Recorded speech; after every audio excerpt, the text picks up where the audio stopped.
La chance tourne pour quelqu'un et le sort d'une diseuse de bonne aventure s'en trouve scellé. Cette fin horrible, elle n'aurait pas pu la prédire. Une histoire d'amour tordu, de désir débridé et de vengeance fatale mène à une épouvantable alliance meurtrière.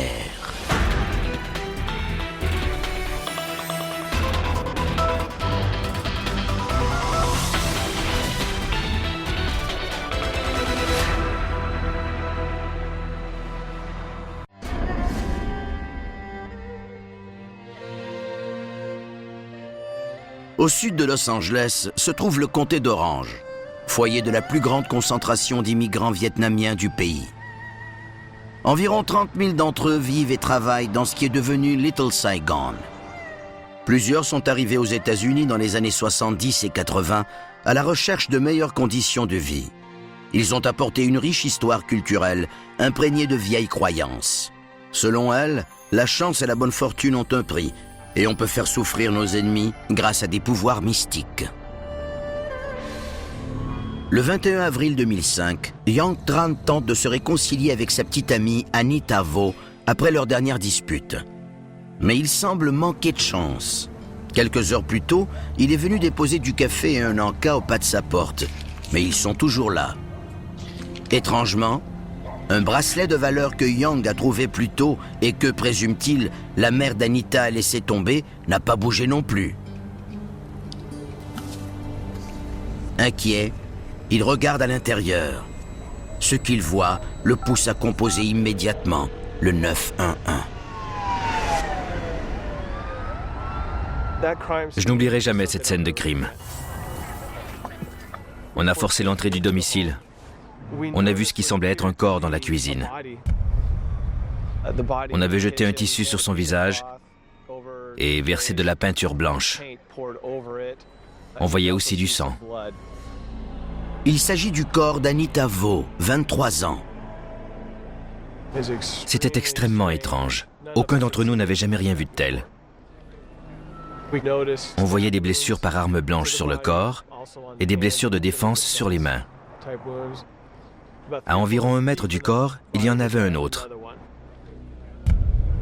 Ce cadavre était aussi couvert de peinture et semblait prosterné, les bras étirés vers l'avant. Il s'agit de Ha Smith, 52 ans, la mère d'Anita. J'ai vu plusieurs cadavres dans ma carrière, mais jamais rien de tel. L'enquêteur Timothy Wu est avisé des homicides. C'était des meurtres violents. La mère et la fille avaient été sauvagement poignardées dans leur maison. La scène de crime était sanglante. On trouve un couteau près des corps et d'autres semblent avoir disparu, suggérant la présence de plusieurs meurtriers qui n'étaient pas armés à leur arrivée. Les victimes ont toutes les deux été tuées avec un couteau. Ce serait extrêmement difficile pour un agresseur de s'attaquer à 2 victimes sans risquer qu'une d'elles sorte de la maison pour aller chercher de l'aide. En analysant le crime, on essayait de comprendre qui pouvaient être les suspects ou ce qui aurait pu motiver ces meurtres. L'unicité du crime me laissait perplexe, parce que franchement, je n'avais jamais vu un crime pareil.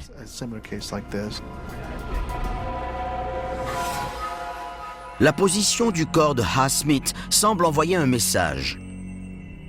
Le majeur est tendu comme dans un geste vulgaire. Mais la peinture a-t-elle été versée pour confondre les enquêteurs ou a-t-elle une signification mystique? Quand les agents ont vu la peinture blanche, ils étaient stupéfaits. Qu'est-ce que cela pouvait signifier? Est-ce que c'était un rituel ou les meurtriers avaient-ils seulement voulu couvrir quelque chose?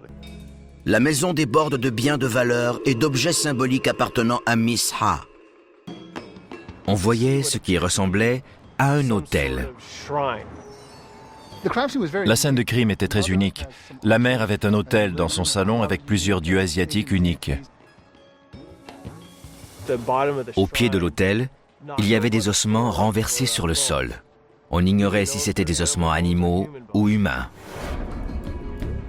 La maison semblait avoir été mise à sac. Tout était saccagé. L'utilisation brutale de plusieurs couteaux et le désordre dans la maison donnent aux enquêteurs des indices sur le motif des tueurs. Tant de désordre et de destruction sur le lieu d'un crime illustre clairement la présence de rage et de colère. Ces meurtres étaient extrêmement personnels. L'arme utilisée était un couteau et la victime avait été poignardée à répétition. Le corps était dépersonnalisé. Il était vu comme un jouet ou un objet qu'on peut manipuler. C'est très rare qu'un meurtrier dispose un corps de la sorte. La position révélait un message. Les meurtriers commettent une imprudence. Les enquêteurs trouvent d'autres couteaux ensanglantés qui pourraient révéler des preuves indispensables. Ils ont déposé des objets dans un sac pendant le vol. Dans leur hâte de quitter les lieux, ils ont oublié le sac. Ha Smith est connu au sein de la communauté vietnamienne et bien au-delà. Ha Jade Smith, connue sous le nom de Miss Ha, était diseuse de bonne aventure. On racontait aussi qu'elle pouvait jeter des sorts. Son entreprise était prospère et elle avait un grand nombre de clients. Ha Smith faisait de la publicité dans le journal vietnamien du coin. Ce journal était envoyé dans les différentes communautés de l'Asie du Sud-Est de tout le pays. Elle avait des clients en Floride, dans l'Illinois, à New York et sur la côte Est. Certains d'entre eux payaient plus de 10 000 $ pour ces services. Miss Ha était assez riche et elle possédait une grande collection de bijoux. En commençant leur enquête, les agents se sont rendus compte qu'il tenait peut-être là le motif du crime. Mais il pouvait aussi être tout autre. Cette affaire était entourée d'un voile de mystère. Les enquêteurs découvrent des indices suggérant que les victimes connaissaient leurs agresseurs. Aucune fenêtre et aucune porte n'ont été forcées. Il y avait des fleurs fraîches, une tasse et une paille dans la cuisine. Les enquêteurs se demandent si Yang Tran en voulait à Anita Vo d'avoir mis un terme à leur relation. Il fréquentait Anita à l'époque où ils s'étaient disputés.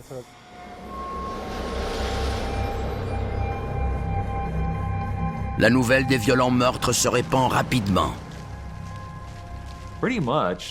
Il n'y a pratiquement pas de criminalité à Little Saigon. Il y a occasionnellement des meurtres et d'autres crimes. Mais ce meurtre était tellement étrange qu'il dépassait tout ce qui s'était déjà produit là-bas. C'était exceptionnellement bouleversant, particulièrement pour les Vietnamiens du secteur. La famille de Ha et d'Anita est dévastée par la nouvelle. Quelqu'un est entré chez elle, l'a tuée et lui a coupé la tête. C'est terrible. Je vais toujours me souvenir d'elle, gisant dans son sang. Je vais me souvenir de ces gens qui l'ont sauvagement poignardée à mort. Je pense que ça ne s'effacera jamais.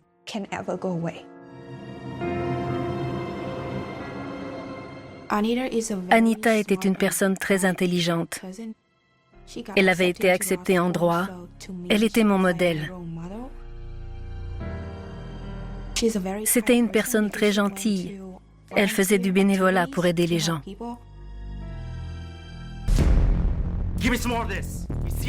La liste de suspects des enquêteurs s'allonge rapidement quand ils découvrent que plusieurs personnes ont des raisons de souhaiter malheur à Ha Smith.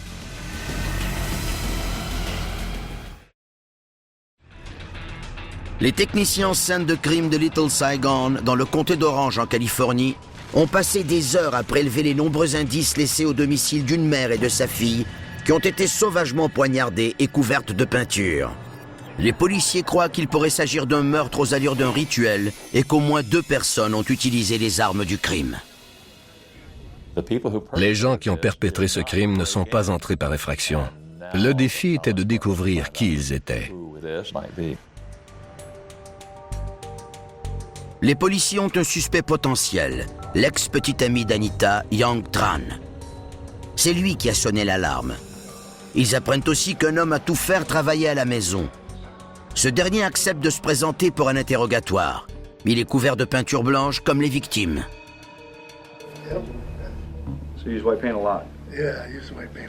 On voulait se concentrer sur les gens qu'Anita avait vus la semaine précédant le meurtre. Okay, so you got white paint on your hands also.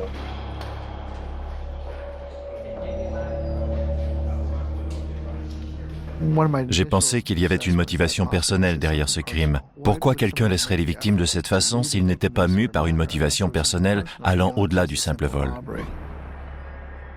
La raison pour laquelle les meurtriers ont versé de la peinture sur les victimes demeure un mystère pour les enquêteurs. La peinture était un élément unique. On a appelé dans tout le comté pour voir s'il y avait des cas similaires. Mais leurs recherches dans la base de données judiciaire nationale ne mènent à rien. On a vérifié s'il y avait une connotation culturelle à la peinture blanche, une signification dans la culture de la bonne aventure. J'ai reçu des appels de sorcières et de Wiccans. J'ai discuté avec un sorcier. On a parlé à différentes personnes. Aucun élément concret en rapport avec ce qu'on cherchait n'est ressorti. Dans la culture orientale, le blanc représente le deuil. On n'était pas certain que le suspect connaissait ce fait. L'utilisation de la peinture amène un grand débat dans la communauté vietnamienne. Des personnages de l'opéra chinois peuvent porter des masques blancs s'ils ont des intentions diaboliques. Si un personnage porte un masque blanc, il incarne le mal. Son rôle est de trahir quelqu'un. Les enquêteurs fouillent davantage le passé de Ha Smith. Ils découvrent qu'elle a subi des épreuves considérables avant d'entreprendre une nouvelle vie aux États-Unis. Elle est arrivée en 1987 après avoir fui le régime communiste au Vietnam, laissant derrière elle son mari et transportant sa fille sur son dos à travers la jungle. Comme c'est le cas de plusieurs immigrants vietnamiens, elle adopte un nom aux consonances plus américaines, mais la plupart des gens l'appellent simplement Miss Ha. Oh, thank you so much. You're so wonderful. We're so happy.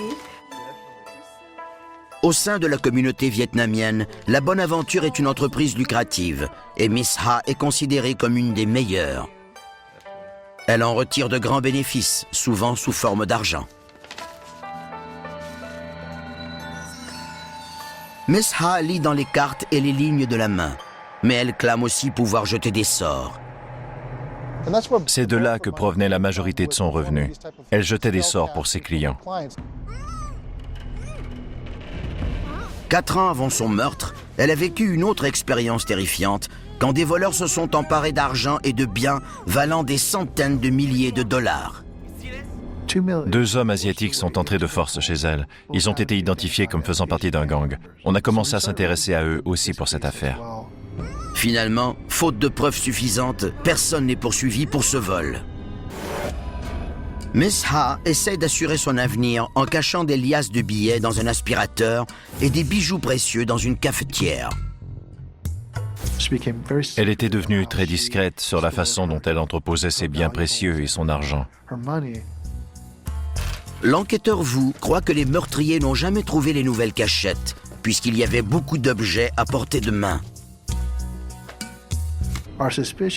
Selon nous, les criminels avaient volé un si gros butin qu'ils n'ont même pas pris la peine de ramasser le bracelet de diamants. Ils en emportaient déjà tellement. Les taches de sang sur les lieux du crime révèlent ce que les 2 femmes ont subi pendant l'attaque. Il y avait des traînées de sang, ce qui indiquait que le corps avait été traîné ou que la personne blessée et toujours vivante avait tenté de s'échapper.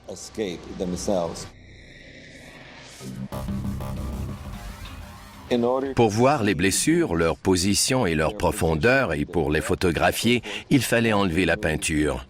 Le premier défi était de déterminer le type de peinture dont il s'agissait. C'était de la peinture à l'eau. Il était donc assez facile de l'enlever.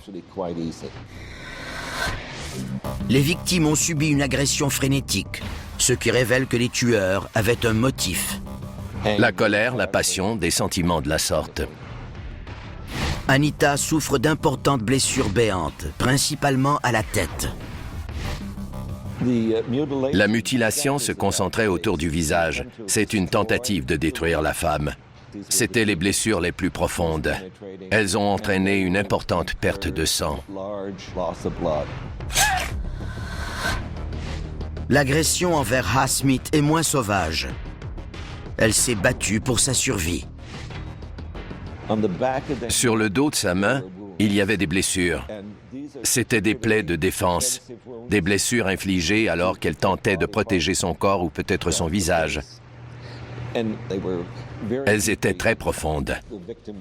La victime savait qu'elle était attaquée et elle tentait violemment de repousser l'agresseur. Ha Smith a aussi été frappé avec une bouteille. Les deux femmes sont mortes lentement au bout de leur sang. Les policiers viennent à la conclusion que Young Tran ne peut pas être un des meurtriers. Je l'ai interrogé longuement.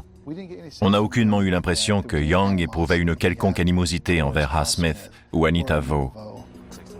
On a fouillé son passé et vérifié son alibi.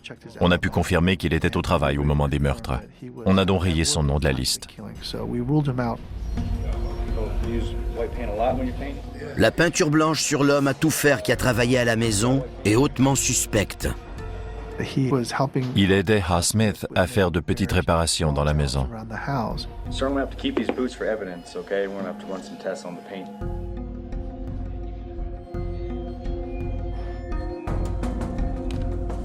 On a analysé la peinture en la comparant à celle retrouvée sur les lieux.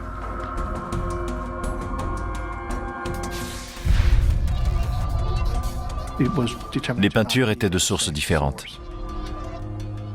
Il avait un alibi, alors on a pu également enlever son nom de la liste. Même les membres du gang asiatique soupçonnés d'avoir perpétré le précédent vol chez Ha Smith sont rayés de la liste des suspects. Les deux individus que l'on croyait impliqués dans le premier braquage à domicile étaient en détention au moment des meurtres. Ils ne pouvaient donc pas être soupçonnés dans la présente affaire. Si les meurtriers sont des clients mécontents, la tâche des policiers pourrait s'avérer difficile. Miss Ha gardait un livre avec le nom de tous ses clients. Il y en avait à la douzaine. Les enquêteurs se tournent vers les preuves médico-légales. Elles ne manquent pas. Dans la salle de bain, on a trouvé une empreinte de pied ensanglantée sur une serviette.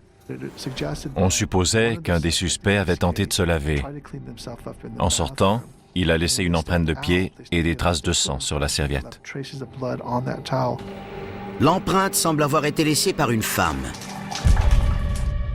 Le laboratoire découvre de l'ADN sur des tasses à café et un couteau, mais aucune information dans la base de données des criminels ne permet d'identifier les meurtriers. Il n'était pas fiché. Une voisine affirme avoir vu un homme et une femme entrer dans la maison. On fait appel à un dessinateur de portraits robots. Elle avait vu un homme et une femme entrer et sortir à plusieurs reprises. Ils passaient sous la porte du garage qui était ouverte de 30 à 60 cm. Ça l'inquiétait. J'ai fait une esquisse. Ensuite, on est passé à l'étape de l'édition où la personne regarde mon dessin et me dit quoi modifier. Les yeux peuvent être plus rapprochés, les lèvres un peu plus charnues. Une fois cette étape terminée et quand la personne est satisfaite du dessin, on passe à l'étape finale, soit le rendu. Je donne alors au dessin une apparence aussi naturelle que possible. La dame décrit une femme dans la quarantaine et un homme un peu plus âgé. Les enquêteurs affichent les portraits robots dans le secteur. Un rebondissement imprévisible donne soudain un second souffle à l'enquête. Quelqu'un fait des appels interurbains avec le cellulaire de Ha Smith et dépense l'argent de la victime.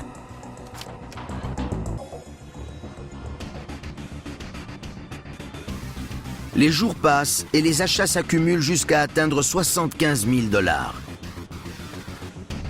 Le voleur est enfin filmé par une caméra de surveillance. Les policiers ont pu voir qu'une femme faisait ses achats avec les cartes de crédit. La femme était également asiatique. Ils ont comparé les images de cette femme au portrait robot. La ressemblance était grande. On perd temporairement la piste de la femme mystère. Mais quelques semaines plus tard, elle recommence à dépenser l'argent de Miss Ha. Les policiers ont observé des transactions en Géorgie et en Caroline du Nord. Enfin, les policiers ont la chance de la voir en chair et en os quand elle achète 5 billets d'avion à l'aide d'une des cartes de crédit de Ha Smith pour un vol en partance de la Caroline du Nord à destination du comté d'Orange, en Californie. On a décidé d'envoyer des enquêteurs dans l'avion pour surveiller ces individus. Notre plan était de découvrir qui ils étaient. Les enquêteurs croient être sur le point de résoudre le mystère entourant la mort d'Anita Vo et de Ha Smith. Mais leur quête de la vérité ne fait que commencer. Les policiers vont bientôt découvrir une étrange histoire de jalousie, de rêves brisés, de secrets sexuels et d'attractions fatales. No, you do! Come back! Une femme mystérieuse dépense allègrement grâce aux cartes de crédit volées des victimes Ha Smith et Anita Vo. Elle a peut-être forcé sa chance en réservant des billets d'avion à leur nom. Des enquêteurs en civil sont passagers du vol. En route vers Los Angeles, l'avion s'arrête à Atlanta, en Géorgie. Les policiers n'ont aucune idée de ce qui les attend.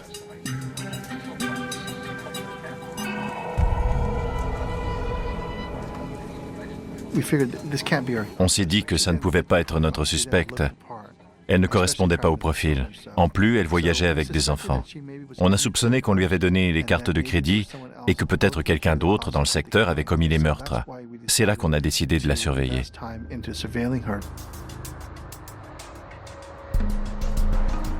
En arrivant à Los Angeles, elle s'installe dans un hôtel avant d'aller faire des courses en ville avec les cartes de crédit de Ha Smith.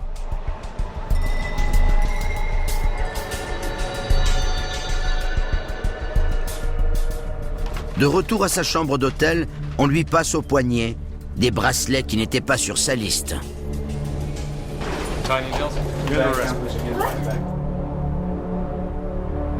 On a décidé de se lancer et de l'arrêter pour découvrir ce qu'elle savait. La femme est identifiée. Il s'agit de Tanya Nelson, propriétaire d'une boutique érotique en Caroline du Nord. Elle a des liens étroits avec Little Saigon. Tanya, you had all these purchases. We found electronics, different items. We also found credit cards. I want my attorney. On enquêtait sur un double meurtre. La plupart des gens auraient au fait de nous dire qu'ils n'avaient rien à voir avec les homicides. Mais quand on lui a donné la chance d'expliquer comment elle s'était retrouvée en possession de ses cartes de crédit, elle a choisi de se taire. On a alors soupçonné qu'elle était beaucoup plus impliquée que l'on croyait dans les meurtres, qu'elle n'était pas seulement en possession des cartes de crédit. Elle s'est fermée comme une huître. Est-ce que ça laissait entendre qu'elle avait fait quelque chose de mal? Oui. Tanya Nelson nous a semblé être une femme très froide et calculatrice. Elle semblait indifférente à la stratégie d'interrogatoire. Je m'attendais à ce qu'elle soit nerveuse et craintive, mais ce n'était pas le cas. Nelson reste détenue et les enquêteurs prennent le premier vol en direction de Roanoke Rapids, en Caroline du Nord, pour fouiller sa maison. La demeure est remplie de biens ayant appartenu à Ha Smith, ou de biens achetés récemment avec les cartes de crédit de la femme décédée. Ils ont trouvé un calendrier. Le plus intéressant, c'était qu'en date du 21 avril, date des meurtres, elle avait écrit 2 mots. « Péché horrible ». Les policiers s'attardent davantage au passé de Tanya Nelson. Elle est la dernière née d'une famille riche du Vietnam. Adulte, c'est une femme qui obtient tout ce qu'elle désire. Tanya ne prend jamais de grandes décisions avant de d'abord consulter une diseuse de bonne aventure, nulle autre que Miss Ha. I always tell you the truth. I've never lied to you. We've been friends for a long time. Épouse et mère, Tanya aime vivre dangereusement.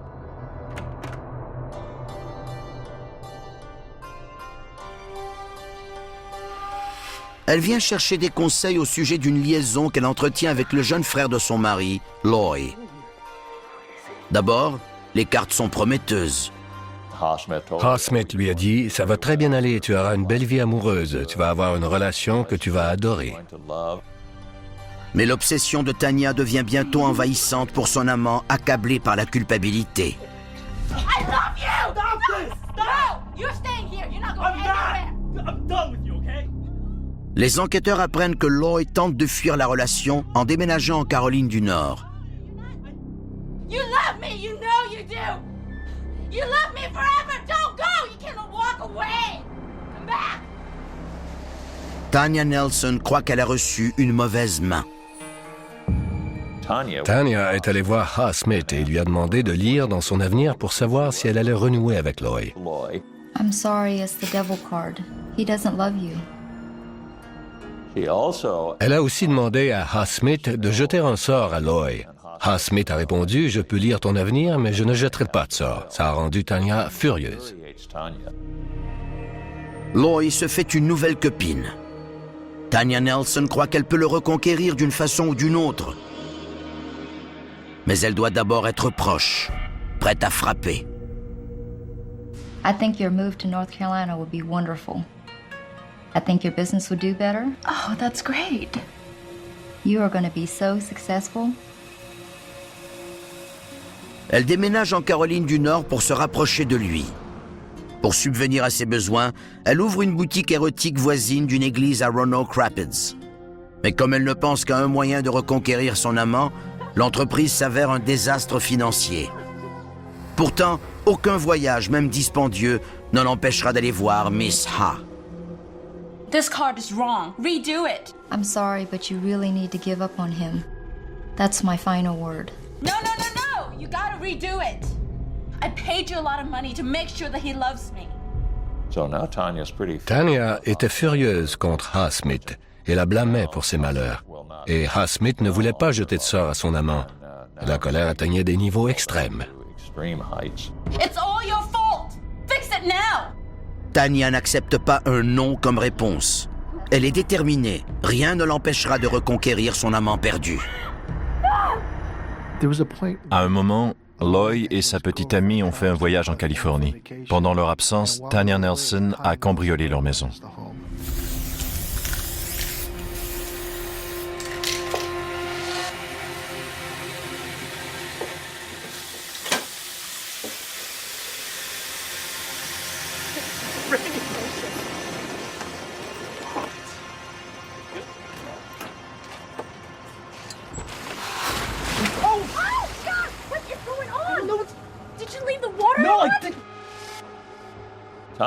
Tanya était une personne déterminée. Elle voulait le revoir et elle ferait tout. C'était une femme compulsive, une dure à cuire déterminée. Look at this! Who would do this? My stuff is ruined! I know who did it. I'm calling the cop. Pour Loy, il n'y a aucun doute possible. Tanya est responsable. Des photos ont disparu, dont une de lui et de sa nouvelle petite amie. Tanya Nelson était en possession de cette même photo quand on l'a arrêtée. Cette effraction n'était que le début d'une série de méfaits. Tanya devenait plus agressive. Avec l'aide de son fils, elle adopte une nouvelle tactique pour reconquérir Loy.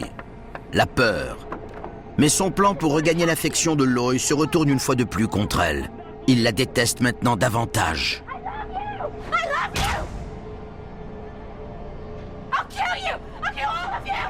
Ce qui la motivait était d'obtenir ce qu'elle désirait. Ce n'était pas véritablement l'amour. Il y avait des preuves de narcissisme, de déni, d'obsession et de compulsion. Elle les a poursuivis, sa femme et lui, au point où il a demandé une ordonnance restrictive. Elle a continué à adopter des comportements inconvenants parce qu'elle était obsédée par l'idée de le reconquérir. Tanya a besoin de blâmer quelqu'un qu'elle a payé généreusement et qui, selon elle, lui a donné de mauvais conseils, Ha Smith.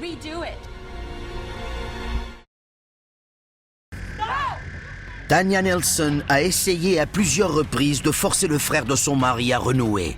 Mais ses efforts désespérés ont eu l'effet contraire.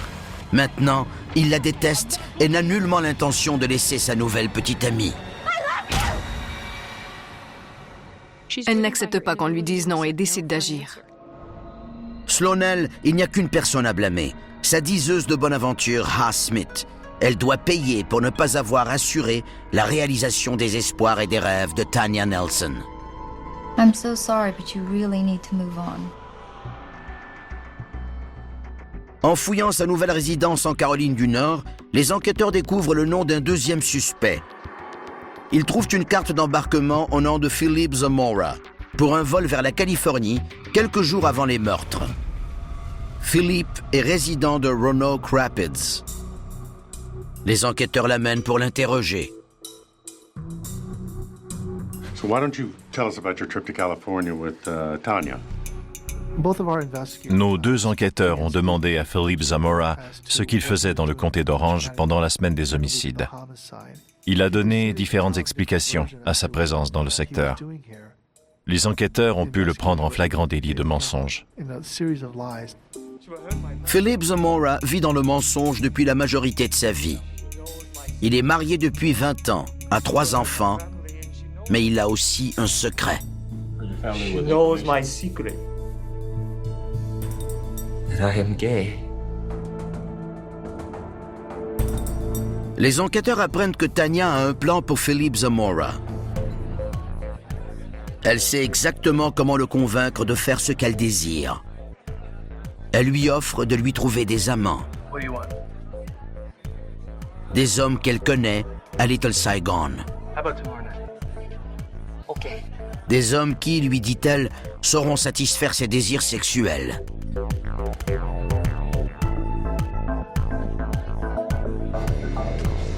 Thank you. You're welcome. Don't worry, your secret's safe with me. Elle savait qu'elle pourrait utiliser ce secret pour le faire chanter. Elle l'a utilisé comme argument pour le contrôler. Elle a dit à Philip Zamora, « Si tu veux venir avec moi dans le comté d'Orange, je peux te faire rencontrer des homosexuels. » Son désir sexuel l'a amené à la suivre. I may have to ask you to do a favor. Philippe ignore ce qu'il devra faire pour Tanya, mais il sait qu'elle connaît son grand secret. Il accepte de l'accompagner en Californie. Maintenant, il révèle aux enquêteurs stupéfaits son plus terrible secret. She made me do it. Cheers to successful business. Thank you so much, Miss Hack. Avant les meurtres, Tanya et Philippe ont passé du temps en compagnie de Miss Ha. Ils sont sortis ensemble. Congratulations on everything. Thank you. It was all to you. Oh, I owe everything to you.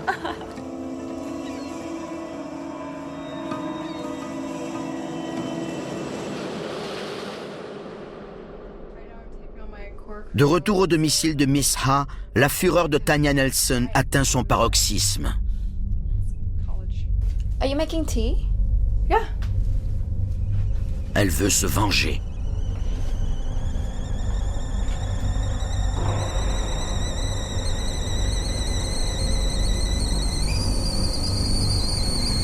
Elle a explosé.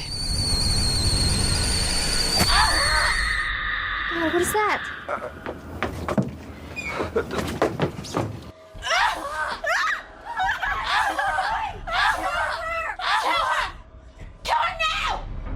Tanya avait du pouvoir parce qu'elle connaissait son secret.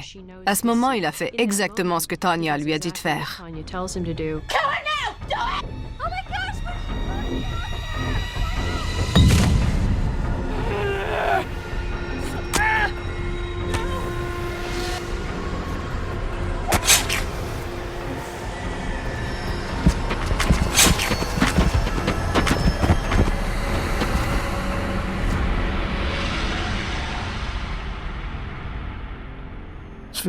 Philip Zamora a avoué avoir tué une femme. Tanya a tué l'autre. C'était la première fois qu'on avait une preuve limpide indiquant les gens impliqués dans les meurtres d'Ara Smith et d'Anita Vo.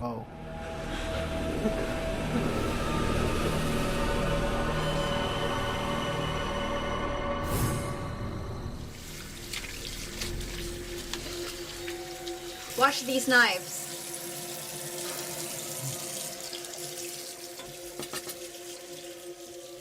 Pressé de nettoyer, de piller et de s'enfuir, il laisse un couteau près des corps. Il place les autres dans un sac. Philip Zamora confirme aux enquêteurs qu'ils les ont oubliés.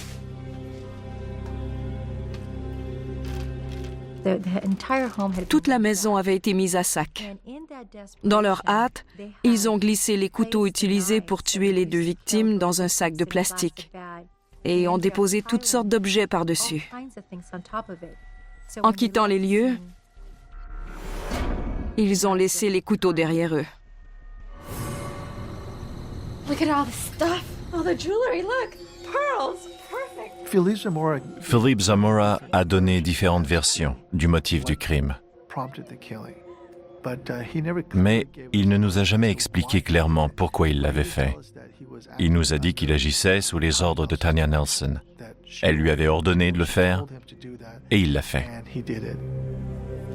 Après les meurtres, Philippe Zamora doit encore obéir à un autre ordre de Tanya Nelson. Il retourne sur les lieux du crime. Tanya exige qu'il accomplisse un rituel étrange avec de la peinture blanche. Anita lui faisait face. Ses yeux étaient toujours ouverts et il ne pouvait pas supporter de regarder son visage. Alors il a pris une chemise qui traînait et l'a mise sur son visage avant de verser la peinture. C'était bouleversant de le voir, même en photo. C'était encore plus étrange d'entendre les récits des agents de police. Certains étaient traumatisés. Ils ont dû quitter les lieux. Selon toute vraisemblance, seule Tanya Nelson sait ce que signifie la peinture blanche et pourquoi ils en ont versé. Elle a décidé de ne pas le dire. Mais un élément est indubitable. C'est l'insulte suprême pour Miss Ha. Miss Ha était une femme raffinée, cultivée et élégante. Tanya a complètement profané sa maison et son corps.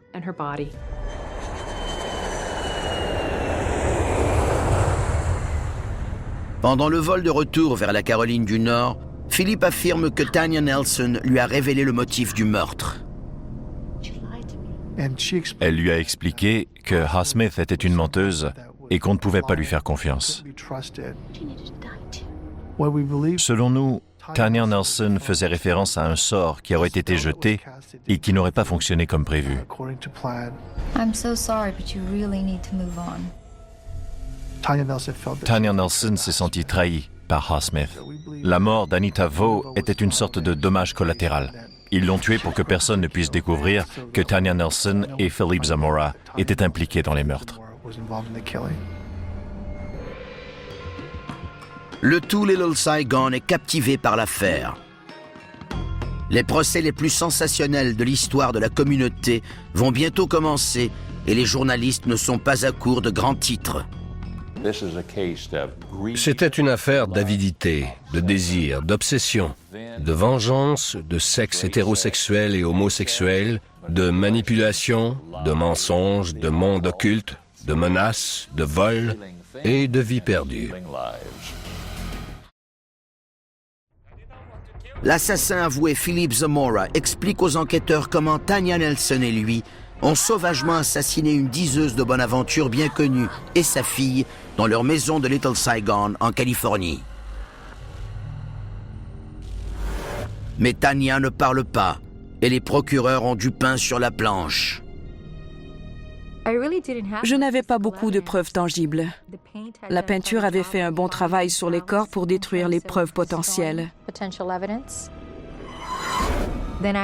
J'avais des couteaux, mais ça me nuisait un peu dans le dossier contre Tanya.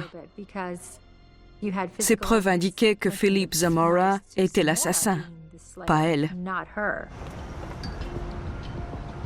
La procureure bâtit sa preuve petit à petit. Le calendrier avec les mots « péché horrible » inscrit le jour des meurtres. Le fait que Tanya avait les pièces d'identité de Ha Smith et qu'elle utilisait ses cartes de crédit sans explication raisonnable. La ressemblance entre son visage et celui du portrait robot d'un des meurtriers et le fait qu'une voisine l'a maintenant identifié. C'est suffisant pour se présenter devant un jury. On dépose contre Philippe Zamora et Tanya Nelson 2 chefs d'accusation de meurtre au premier degré. La poursuite a les armes du crime et le motif. Redo it. Mais étonnamment, la quantité de preuves tangibles contre Tanya est minime, surtout si on souhaite demander la peine capitale. La peine capitale perd de sa popularité au pays. C'est de plus en plus difficile de convaincre des jurys de condamner les criminels à mort. Devant la possibilité d'une peine capitale, Philip Zamora a peur. Il cherche à conclure une entente. Il a accepté de témoigner contre Tanya Nelson en échange d'une sentence plus clémente. Philip Zamora purgera une peine à perpétuité avec une période ferme de 27 ans en échange d'un témoignage permettant de condamner Tanya. Pour la première fois, il contrôle le destin de Tanya et non l'inverse. C'était un homme torturé par son homosexualité. Elle aimait profiter du pouvoir qu'elle avait en connaissant son secret. Je pense que c'était en partie à cause du secret que Tanya Nelson connaissait qu'elle a pu obliger Philip Zamora à faire ce qu'elle voulait. Tanya Nelson n'avait aucun remords. Selon moi, ça en fait un individu qui mérite la peine capitale. Mais le prouver à un jury s'est avéré plus difficile. Devant eux, il y avait une femme qui avait vécu la majorité de sa vie loin du crime. Les procureurs démontrent comment Tanya Nelson s'est approprié la réussite de Ha Smith. Elle voulait être Miss Ha. Elle voulait être comme elle.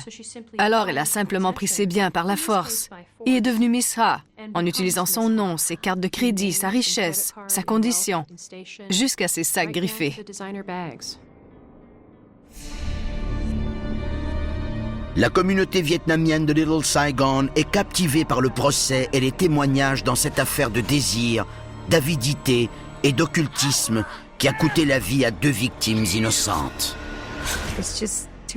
C'était trop incroyable. Et on ajoute à ça l'idée que Philip Zamora l'a fait parce qu'on lui a promis des relations homosexuelles. Ça ne s'invente pas. Les avocats de Tanya Nelson affirment que Philip Zamora a agi seul et que rien ne prouve que Tanya était là.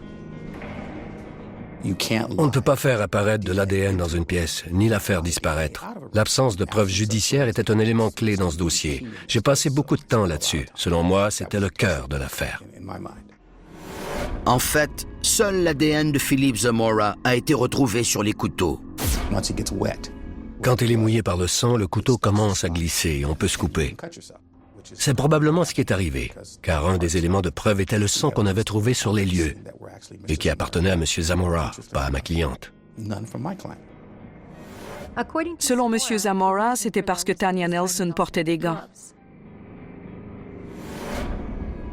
Les procureurs montrent au jury la preuve de la présence de l'ADN de Tanya Nelson prélevé sur une tasse. Mais son avocate a une explication. Nous savons qu'elle a visité cette maison pendant quelques jours avant les meurtres. Cette tasse pouvait dater de ce moment. Mais la preuve tangible la plus accablante est l'empreinte trouvée sur la serviette dans la salle de bain. Un expert confirme qu'elle correspond parfaitement au pied de Tanya Nelson. Ça ne peut pas être le pied d'Anita, elle est morte. Ha est morte. Ce n'est pas celui de Philippe. Il ne reste que Tanya Nelson. Le jury reconnaît la femme de 45 ans, mère de 4 enfants, coupable. Elle est devenue enragée. Elle a crié au jury qu'elle n'avait tué personne. Elle a demandé à parler au jury. Le juge l'a expulsée pour avoir perturbé l'audience. Tanya Nelson est envoyée dans le couloir de la mort de la prison d'État de Chowchilla, en Californie. Elle est extrêmement dangereuse. Elle peut convaincre les gens de faire ce que la plupart d'entre nous croient impossible. Elle a convaincu un homme de 50 ans de commettre un meurtre, lui qui n'avait jamais commis un crime de sa vie. Les avocats de Tanya Nelson espèrent toujours que la décision sera infirmée en appel sur la question des preuves tangibles. On a le témoignage de Philip Zamora, mais son histoire ne colle pas avec ce que la science nous a démontré. Philip Zamora avait besoin de Tanya Nelson pour satisfaire ses désirs sexuels secrets. Tanya Nelson avait besoin de sa force physique pour l'aider à commettre un double meurtre et à assouvir sa vengeance.